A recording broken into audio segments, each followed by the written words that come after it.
New York fire officials say they agree with 5 bills that the city council is considering to address lithium-ion battery fires.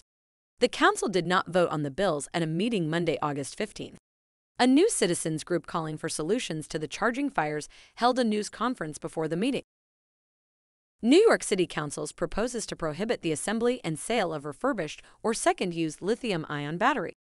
Anyone violating this bill would be subject to a civil penalty. Refurbished lithium-ion batteries have a much higher risk to catch fire, and the FDNY supports this bill. One of the bills proposed by Councilwoman Gail A. Brewer would require the FDNY to develop an informational campaign to educate the public on fire risks posed by mobility devices powered by lithium-ion batteries. Another bill proposed by Brewer would prohibit the sale and assembly of second-hand lithium-ion batteries that have been assembled or reconditioned using cells removed from used batteries. Violators would be subject to a civil penalty, ranging from $200 for a first violation to $1,000 for each subsequent violation within 2 years. It would also prohibit the assembly of such batteries. New York City is home to a large contingent of e-bike food delivery service operators who rely on lithium-ion batteries for their livelihood. While some residents use e-bikes for recreation or quick transportation, Basil said delivery operators put far more demands on their equipment.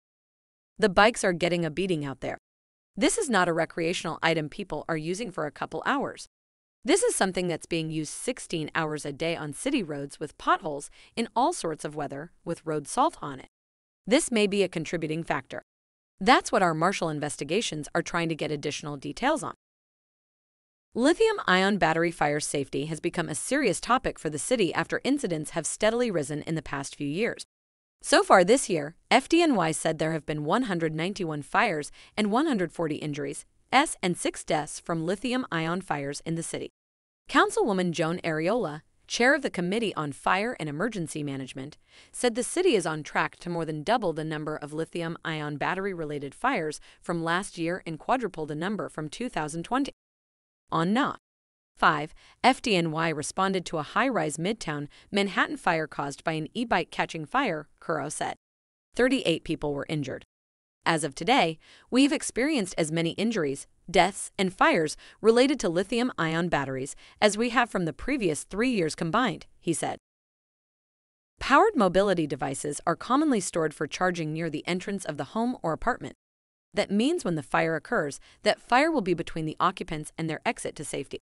It will also be between the firefighters and the occupants. The other bills proposed require mobility device batteries to be listed and labeled by a nationally recognized testing laboratory or other approved organization to be sold. Punishment would range from no monetary penalty for first-time violators to $1,000 for each subsequent violation within 2 years. Require the fire department to report on safety measures to mitigate the risks associated with powered mobility devices. Provide food delivery workers with information on safety measures that mitigate the fire risks posed by powered mobility devices.